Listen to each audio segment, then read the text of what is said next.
Tite foi anunciado como o novo treinador do Cruzeiro e há quem diga que ele é um treinador ultrapassado. O que eu acho que seja loucura. Eu vou explicar o meu ponto de vista e as minhas expectativas, mas ao mesmo tempo as minhas incertezas sobre o trabalho de Tite no Cruzeiro. Então você deixa o like e se inscreve no canal. E agora vamos pro vídeo. Bom, senhoras e senhores, gravando e lançando este vídeo um pouco atrasado, mas teve a análise da final do Mundial, da final da Copa do Brasil, e fiz em ordem de chegada também, então Luiz Castro foi anunciado antes do Grêmio, mas agora o importante é que eu trouxe aqui meu ponto de vista sobre o Tite no Cruzeiro, né, que foi anunciado e muita gente considera o Tite como um ex-treinador em atividade, o que eu não gosto da expressão e não acho certa, principalmente quando a gente se refere ao seu Adenor, ao Tite, né, um treinador aí de tanta bagagem no futebol brasileiro e podemos considerar futebol mundial, né, como ele teve aí duas Copas do Mundo. Bom, vamos lá. Primeiro ponto. É óbvio que eu não gostaria de ter que, se eu fosse a diretoria do Cruzeiro, né? Óbvio. E o melhor para o Cruzeiro não seria a saída do Leonardo Jardim, apesar de que não foi uma saída brigada, né? Uma saída saudável. E que bom, né? Que foi uma saída saudável e que não teve nenhuma briga ou nenhum desentendimento. É óbvio que, na minha visão, seria a melhor sequência de um trabalho, mais um ano, com o elenco do Leonardo Jardim, que já estava desempenhando bem. Então, na minha opinião, a melhor opção era manter o Leonardo Jardim, mas como não tem, enfim, como não tem como, aí você parte para outras opções, né? Vamos avaliar também o ano do Cruzeiro de 2025 antes.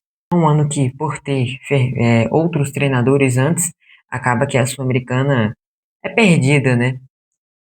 Nesse meio do caminho, e aí você tem o Leonardo Jardim chegando para disputar o Campeonato Brasileiro e Copa do Brasil. E assim, é um ano muito bom, né? Você terminar em terceiro colocado no Campeonato Brasileiro, matematicamente disputou mais ou menos até o fim, mas sei lá, 6 rodadas pro fim, estava brigando seriamente pelo título do Campeonato Brasileiro. Até a penúltima rodada brigando pelo segundo colocado e classificando para a fase de grupos da Libertadores de forma direta, sem ter nenhuma Copa, né? Realmente pelo Campeonato Brasileiro, pela tabela, significa que foi uma temporada regular, né? Porque o Brasileirão são dos os times, geralmente, na maioria das vezes, os times que ficam lá em cima foram os times que fizeram um ano mais regular. Eu acho que por mais do início conturbado, foi mais ou menos uma análise geral isso que o Cruzeiro teve, principalmente depois da chegada do Leonardo Jardim. E aí você tem a Copa do Brasil que fica um gostinho amargo, né?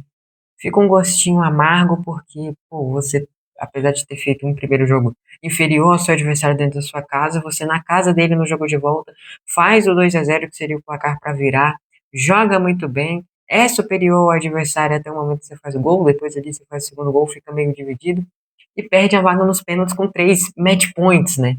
Digamos assim, porque o Corinthians fez o gol, o Gabigol errou e aí o Corinthians fez o gol. Se o Corinthians tivesse errado algum desses, ou se o Gabigol tivesse feito, a vaga seria do Cruzeiro para a final da Copa do Brasil. E depois o Wallace perde. O Wallace e o Gabigol que entraram especificamente para bater o pênalti e erraram, né? Então fica um gostinho amargo, mas uma boa temporada. Ninguém chega numa semifinal de Copa do Brasil sem ter feito uma boa temporada.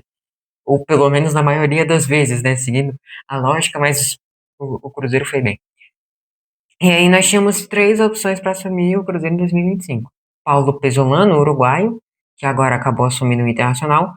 O português Arthur Jorge, que continuou no Al Rayyan do Catar. E o Tite, que agora foi o treinador do Cruzeiro. Desses três, eu acho o melhor, por estar mais acostumado com o futebol brasileiro, né? Por mais que Arthur Jorge tenha feito um baita trabalho, por mais que o Paulo Pesolano justamente tenha treinado o Cruzeiro, né? Antes dele assumir o Internacional e fazer um ano que vai fazer com o Internacional agora, o único time brasileiro que ele teve foi o Cruzeiro e fez muito mais do que pôde com aquele elenco, né? Limitado e conseguiu subir com o Cruzeiro campeão do Brasileirão Série B e foi dando os passos um de cada vez, né? Com paciência. Então, acho que deve ser grato ao Paulo Pesolano, mas o Tite, na minha opinião, um dos pontos é que ele tem trabalhos no Brasil melhores que os outros e está mais acostumado. E o segundo aí é porque, no caso, nenhum dos outros dois era brasileiro, né? O Paulo Pesolano é uruguaio e o Arthur Jorge é português.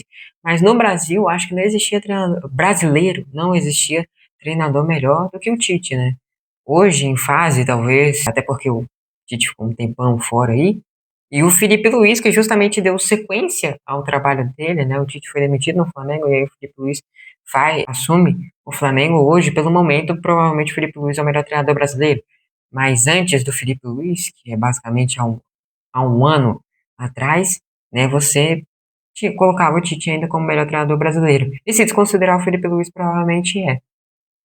E assim, não preciso muito apresentar o Tite ou lembrar, né? Talvez lembrar aí, para quem não lembra, ele acabou tendo uma passagem no Atlético Mineiro, talvez até por isso que o torcedor do Cruzeiro rejeite ele, né? Mas assim, foi rebaixado com o Galo, né? O Galo naquele ano acaba rebaixado, então não sei se faz muito sentido. Tem uma passagem no Inter, aí, pô, Corinthians, campeão brasileiro, o campeão da Libertadores, do Mundial em 2012, em 15, campeão brasileiro. E aí ele assume a seleção brasileira, fica 6 anos na seleção brasileira, reorganiza a seleção brasileira, né? No Brasil, ele faz eliminatórias para a Copa do Mundo, tanto de 2018 quanto de 2022, excepcional. E o que muita gente considerava um campeonato que pouco importava, hoje, né, nesse ciclo para a Copa do Mundo de 2026, viu o quanto importava, né? E o quanto era difícil. Achou que era fácil, porque é uma seleção fraca, uma seleção que vivia um mau momento, e até poderia ser uma seleção fraca, mas várias dessas seleções fracas o Brasil sofreu, seja na mão de Ramon Menezes, seja na mão de Fernando Diniz, seja na mão do Dorival Júnior, ou seja na mão do Carlo Ancelotti aí, que não entra na conta, né? Sumiu com pouco tempo, mas enfim. E aí você entende, né? Eu acho que é um pouco da rejeição também que pode vir do torcedor do Cruzeiro, é por justamente em 2 Copas do Mundo, em 6 anos, não ter ganho o Hexa, né? E passado por muito pouco, eu acho que em 2018 faltou experiências do Tite por ser uma primeira Copa e cair para geração belga, geração de ouro da Bélgica. E em 2022 ser superior à Croácia, na minha visão, mas questões aí de 4 minutos e de pênaltis que nem entram tanto na conta do Tite. Tem coisas que entram nessa eliminação, mas nem todas, né? Eu acho que as principais, a parcela de culpa, não entra tanto. Mas talvez seja por isso, né? Por ter parado em 2 quartas de finais, por ter parado para europeus, e que por mais que Bélgica vivia a geração de ouro e Croácia tinha uma geração que não era, que mantém ali a vice de 2018, acaba sendo terceiro colocado em 2022, historicamente não são, obviamente não são seleções que são maiores que a seleção brasileira, né? Então talvez essa rejeição, mas eu vejo ótimos frutos do trabalho dele, e aí talvez uma rejeição é que o último trabalho dele no Flamengo foi ruim, né? Aí sim a gente pode falar que o Tite não fez um bom trabalho, né? Mesmo tendo uma equipe recheada de bons jogadores, mas que viveu com lesões também, não foi um bom trabalho, caiu pro Penharol, que era bem mais fraco do que o Flamengo, em papel, né? Historicamente, o Penharol é uma pedra no sapato do Flamengo, mas deu para entender. Não fez um trabalho, assim, de sentir os olhos, foi um trabalho ruim, acho que era estável, né? Mas era seguro, mas em muitos momentos faltava um diferencial ali pro Flamengo para que pudesse buscar a classificação para a semifinal da Libertadores, né? Que enfrentaria o Botafogo se tivesse classificado, enfim. Foi um trabalho ruim, e a gente pode falar, mas acho que um trabalho ruim não define o treinador, que é campeão de Libertadores, brasileiro, mundial e treinador de 2 Copas do Mundo. Acho que definitivamente não é o trabalho do Flamengo que vai definir. E aí tem essa incerteza, né? De justamente fazer um trabalho nas mãos do Flamengo, ruim nas mãos do Flamengo, que era um elenco bom e não consegue fazer um bom trabalho, e que fica mais de um ano fora, né? Ele não treinou por mais de um ano nenhuma equipe em qualquer futebol, ele ficou parado. Até o auxiliar dele, o Kleber Xavier, chegou a assumir o Santos nessa temporada, mas ele não trabalha, ele fica na dele. Agora também o que a gente pode pôr na conta é que era para cuidar da mente, né? Ele deu essa justificativa e eu acho, né, de percepção, assim, pode ser só uma percepção muito louca minha, mas numa primeira impressão eu acho que ele tá mais feliz ou mais vivo, né, digamos assim, tá melhor. Nessa primeira impressão, só olhando ele, não- obviamente não tendo contato direto e nem estando no mesmo estado que ele, mas já dá mais na minha visão, já dá mais ou menos ali pra ver que ele melhorou. Eu acho que ficar mais de um ano fora é porque era necessário e cria uma expectativa de que ele tenha melhorado, porque é importante cuidar da saúde, eu acho que é a prioridade e que bom que ele fez isso, né? E aí a gente pode pôr na conta um ano sem trabalhar, mais um ano cuidando da mente, e o quão isso pode ajudar, né? Será que no Flamengo, quando ele já estava meio mal de saúde, talvez ele, não só por isso, mas talvez tenha uma grande parcela de culpa dele não ter feito um bom trabalho, e o que não acontecia há um tempo, né?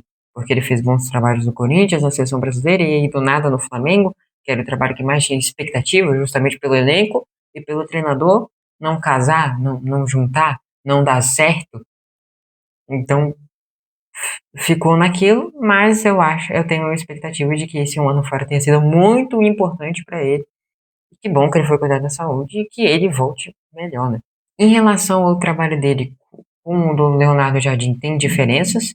Eu acho que não sei exatamente, justamente por estar muito tempo fora, mas eu acho que, por exemplo, um ponto negativo no trabalho do Leonardo Jardim, que na minha visão, na minha expectativa, eu acho que pode melhorar, que é o Cruzeiro contra equipes mais defensivas, né?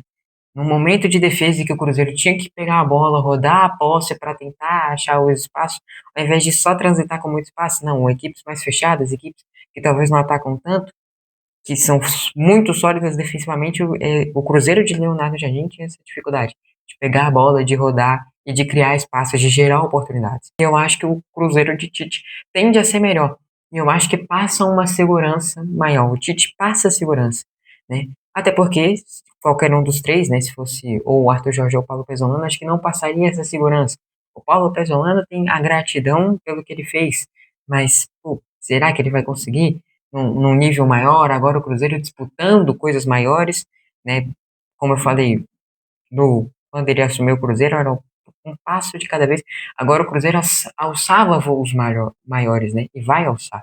O Arthur Jorge, você tem um cara que fez um ótimo trabalho, mas adaptação a um novo clube, readaptação ao futebol brasileiro, e assim, querendo ou não, ele aceitou uma proposta milionária e tá no direito dele de aceitar uma proposta do futebol do Catar, mas quem garante que ele não vai interromper essa passagem para ir de novo, sabe?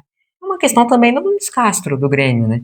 Mas eu acho que a confiança no processo, e aí justamente eu acho que o Tite é o treinador que mais dá essa confiança, que mais dá segurança, que eu acho que é o trabalho mais sólido, e a bola de segurança ali para o Cruzeiro, né? Acho que passa essa visão de estabilidade para o elenco e para o time. Outra coisa que é importante é a evolução da SAF do Cruzeiro, né? Porque, assim, de SAFs no Brasil, a gente já viu que muitas não dão certo, mas acho que a SAF do Cruzeiro e o Pedrinho, e Pedrinho, mas em geral a SAF do Cruzeiro entendeu o seu lugar. Acho que no início estava muito perdida, estava tentando comandar muito.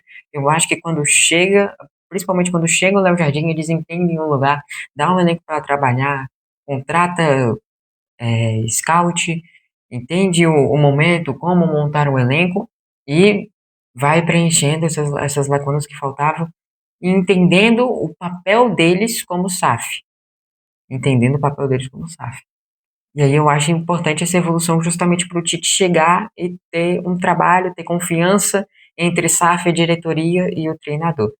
E, claro, eu acho que no elenco que deu certo com o Leonardo Jardim, para um possível elenco para dar certo com o Tite em 2026, acho que não muda muito. Não é uma reestruturação, não é destruir, reconstruir, não. Acho que casa, até porque o Tite treinou vários desses jogadores. Cássio no Corinthians, Fagner no Corinthians, Fabrício Bruno no Flamengo, Matheus Henrique, o Matheusinho pela seleção brasileira, o Wallace acho que pela seleção brasileira também. E aí deve mais do que eu lembro agora de cabeça. Acho que o elenco do Cruzeiro é interessante para trabalhar com o Tite. Então vou fazer uma projeção mais ou menos aqui do que eu imagino do elenco do Cruzeiro com o Tite, assim como eu fiz o elenco do Grêmio com o Scarpa, né? Então vamos lá, no gol nós temos Cássio, que assim, viveu uma temporada espetacular, mais uma, mas eu acho que já dá para ver algumas falhas dele sendo um pouco mais frequentes do que a gente imagina, né? Ou imaginava. E já tem a chegada aí do Matheus Cunha, né, goleiro que trabalhou com o Tite no Flamengo, inclusive era titular do Tite do Flamengo na Copa do Brasil, né? Na Copa do Brasil ele tirava o Rosa e colocava o Matheus Cunha. Então já trabalhou com o Tite, é um goleiro com boa saída com os pés, com projeção, jovem. Eu acho que, não sei se durante a temporada, mas já dá para fazer essa transição, né? É porque pela idade o Cássio está próximo de se aposentar, mas acho que são duas opções interessantes. Na lateral direita você tem o William e Fagner, pelo que surgiu de notícia, ou pelo que eu vi, não me aprofundei muito, mas aparentemente o Tite pediu para que o Fagner fique. Em alguns momentos o Fagner chegou a ser titular com o Leonardo Jardim, mas o Fagner lesionou, o William voltou e reconquistou meio que a confiança da torcida. Acho que são dois ótimos laterais. Eu colocaria o William de titular, mas é o Tite que manda. Mas são dois ótimos laterais para o Tite trabalhar. Aí na zaga nós temos Lucas Vidalba, que acabou sofrendo uma lesão, então por isso que não jogou a semifinal da Copa do Brasil, junto com o Fabrício Bruno, né, que é uma ótima dupla de zaga. Só que aí já estão surgindo rumores de uma possível saída do Jonathan Jesus para o Zenit, né, que fez ali de 9 milhões de euros, ou até mesmo envolver ele numa negociação com o Gerson. Já já eu falo sobre a chegada do Gerson, ou a possível chegada do Gerson, inclusive. Então, pode ser que ele saia. É um zagueiro muito bom, mas reserva, podendo gerar muito lucro para o Cruzeiro. Até imagino ele sendo vendido. E não acho nenhum problemão nisso. Só teria que pegar um cara para compor o elenco, quem sabe incomodar o Lucas Vidal ou o Fabrício Bruno para ser titular, né? Eu tenho alguns nomes que eu acho interessante. O Cruzeiro agora falou sobre Vitão do Internacional, que também é disputado por Palmeiras, Flamengo, é um jogador de alto nível, né, o Vitão. Um zagueiro muito bom e que fez uma ótima temporada, apesar da temporada coletiva ruim do Internacional, né? Enfim, não sabemos ao exato se o Cruzeiro realmente vai contratar um zagueiro, mas eu contrataria para incomodar e visando que vai disputar Brasileirão, Copa do Brasil e Libertadores, visando um possível título nessa temporada do Cruzeiro, já que não conquistou essa temporada e ficou por isso aqui, é tão gostinho amargo, principalmente na Copa do Brasil. Eu acho que eu contrataria mais um.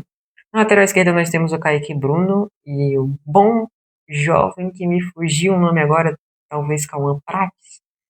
Se eu estiver errado, me perdoem, mas é um bom jovem de 17 anos, joga muita bola.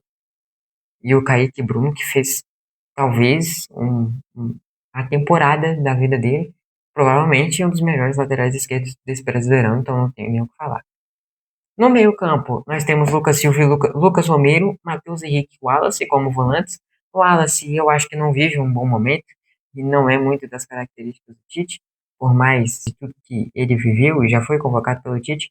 Hoje acho que já não é o momento dele, né? Vive um momento ruim e é um jogador negociável na minha visão. E aí você tem Lucas Romero, Lucas Silva e Matheus Henrique, o Mateuzinho. Eu imagino que para essa temporada o Matheus Henrique, até com a chegada do Tite, reassuma confiança, imaginando também uma temporada sem lesões, possa assumir a titularidade ao lado do Lucas Romero. Não é que o Lucas Silva esteja mal, tá? Mas é que o Mateuzinho tem uma projeção, é jovem, mas isso vai depender de várias coisas, né? E existem lesões, convocações, suspensões, e até pensando que o Lucas Romero foi suspenso para a semifinal da Copa do Brasil, e aí você já via o torcedor do Cruzeiro, pô, o Lucas Romero foi suspenso, e agora, apesar do bom desempenho, na minha visão, um desempenho bom do Matheus Henrique, né? Eu acho que, na minha cabeça, o duplo ideal de titular vai ser Lucas Romero e Matheus Henrique, o Lucas Silva como um reserva de luxo. Cara, eu contrataria mais um volante, para ter quatro volantes e já pensando numa possível saída do Wallace. Mas para ser reserva, para compor elenco, quem sabe incomodar, né? Um volante de qualidade, óbvio. O Cruzeiro tem que buscar, imaginando esses voos mais altos. Brigar para Libertadores, brigar para Brasileirão, brigar para a Copa do Brasil. Na ponta você tem pontas que eu acho que precisam ser incisivos. Então você tem Arroio e Sinisterra, por um lado que eu acho que seja excepcional. E aí você tem um falso ponta, né? Que o Christian exerce muito bem esse papel. O Wanderson foi bem também nessa temporada. Mas mas já dizem, né, no nome do gesto que eu acho que vinham para essa função seriam 15 milhões de euros mais Jonathan Jesus pro Zenit, pensando que o Gerson sairia muito mais caro e ele foi vendido por 10 milhões de euros mais caro para o Flamengo ao Zenit, e dando Jonathan Jesus, que de um jeito ou de outro seria negociado provavelmente com o clube russo, e que é um zagueiro reserva, e que o Cruzeiro tem poderio financeiro para contratar mais um zagueiro, os trâmites de negociação até que me agradam, até que são bons. Não é minha opção número um, o Gerson, para esse falso ponto. Mas pensando que não vive o melhor momento no Zenit, o Tite já rasgou elogios pro Gerson, porque é um jogador que já trabalhou com ele no Flamengo. Tô pensando nesse encaixe, seria bom, né? Acho que os meus nomes favoritos seriam John Arias, do Wolverhampton, que não vive um bom momento, que para mim cairia como uma luva. O Wolverhampton vive uma fase horrível lá na zona de rebaixamento da Premier League, então, pô, saiu por 20 milhões de euros, 22 milhões, não me lembro agora a quantia exata, mas quem sabe não possa voltar mais barato, uns 18, 17. É um jogador que aqui no Brasil foi extremamente importante, exerceu um baita papel no Fluminense e para mim cairia como uma luva nessa função de falso ponta. Outro cara bom, um Bitelo, que tá lá no Dinamo de Moscou, se não me engano, da Rússia, ou pode ser o Dinamo de Kiev, da Ucrânia, posso estar confundindo, mas é um cara que voou no Grêmio e que, pô, para mim chegaria para ser titular. É claro que seria caro, né? Acho que de 20 a 25 milhões de euros pelo momento que vive lá. Absurdo. Mas, pô, aqui o futebol brasileiro, o nível de futebol é outro nível. E gostaria muito de ver o Bitelo aqui no futebol brasileiro e principalmente sobre as mãos de Tite, sobre esse falso ponto. Então, meu plano A seria o John Arias, plano B seria o Bitelo, até pensando em condições financeiras, por mais que o Arias sairia mais caro do que o Gerson, sairia mais barato que o Bitelo. E pra mim, mano, o John Arias seria o plano perfeito. O Bitelo também é um bom e o Gerson também é um bom. Mas eu prefiro esses dois. Apesar de que o Gerson é o único que já deu certo com o Tite, porque o John Arias seria incerto, apesar de que, na minha visão, cairia como uma luva. No futebol a gente não sabe de nada. Pode ser que não desencadeie também uma boa relação com o Tite. E nunca treinou com o Tite. O Bitelo também não. E o Gerson já, né? E o Cruzeiro aparentemente tem uma boa relação ali com o Zenit. Já negociou algumas vezes alguns jogadores no histórico recente. Com camisa 10 é Matheus Pereira e pronto, mas eu acho que poderia ter mais um meia, um cara no banco, um cara para revisar com ele, porque, de novo, convocações para a seleção brasileira existem, principalmente para o nível do Matheus Pereira, mas existem lesões, existem suspensões. Hoje, no banco do Cruzeiro, não tem ninguém a nível Matheus Pereira. E acho muito difícil encontrar alguém do nível do Matheus Pereira. Mas, pô, eu buscaria um reserva para o Matheus Pereira. E aí no ataque você tem o Caio Jorge, que é um jogador único, né? Digamos assim, é um baita atacante. Só que com possível saída, com Inglaterra e com Rússia já fazendo propostas, eu buscaria um reserva. Acho que hoje não tem um reserva para o Caio Jorge. E até pensando em possível saída, né? Então, assim, por enquanto reserva, mas quem sabe substituto para o futuro, né? Seria interessante. Enfim, então de contratações, eu imagino um zagueiro para incomodar, né? Para compor elenco, mas para incomodar e quem sabe ser titular. Um volante para incomodar. Um ponta. De novo, o Christian e o Wanderson não fizeram uma temporada, mas eu acho que pode levar um pouco esse elenco do Cruzeiro e o Christian e o Wanderson seriam reserva de luxo. Um meia reserva para o Matheus Pereira e um atacante reserva para o Caio Jorge, até por o Gabigol não viver um bom momento. Então, apesar do Gabigol não viver um bom momento e não tem muita boa relação com o Tite, acho que eles têm que ser profissionais, mas não acho que fique, ou pode até ficar, mas não acho que vai ser bem aproveitado. Então eu buscaria esse reserva. E se o Caio Jorge for embora, como já recebeu propostas da Rússia e do West Ham na Inglaterra, e eu acho que foi o próprio Zenit da Rússia que fez a proposta, quem sabe vai ter que buscar aí um substituto, né? Para o Caio Jorge, caso ele saia, mas a princípio é só um reserva. Então vamos lá. Contratações aí que eu faria, né? Um zagueiro para incomodar, a princípio para compor elenco, mas para incomodar, quem sabe ao longo da temporada fazer essa transferência titular. O volante pensando na mesma coisa. Um meio-campista reserva para o Matheus Pereira. O ponta direita, o falso ponta, né? Que aí sim eu acho que, até pelo nome principal, o Gerson, hoje tem mais qualidade do que o Christian, né? Ou pelo menos no melhor momento ali, tem mais qualidade do que o Christian. Então imagina que esse falso ponta eles estejam buscando um titular e um reserva para o Caio Jorge. Então seriam 5 contratações, a princípio só uma para ser titular e os outros para compor elenco, mas para incomodar, né? E para o Cruzeiro tem um elenco profundo, que acho que foi uma das principais falhas que o Cruzeiro não teve com o Leonardo Jardim. E aí isso mexeu diretamente com o possível título do Cruzeiro no Brasileirão e com o possível título do Cruzeiro na Copa do Brasil. Isso, obviamente, mexeu diretamente. E o Cruzeiro poderia ter alçado voos mais altos, mas enfim. A princípio, só uma para ser titular, né? Mas pensando numa possível saída do Caio Jorge, se ele sair, um substituto, aí sim seriam duas, né? Mas enfim, é isso. Comenta aí o que você achou do vídeo, deixa seu like, se inscreva no canal. Também comenta aí se você acha que o Tite vai dar certo no Cruzeiro ou não. Tamo junto.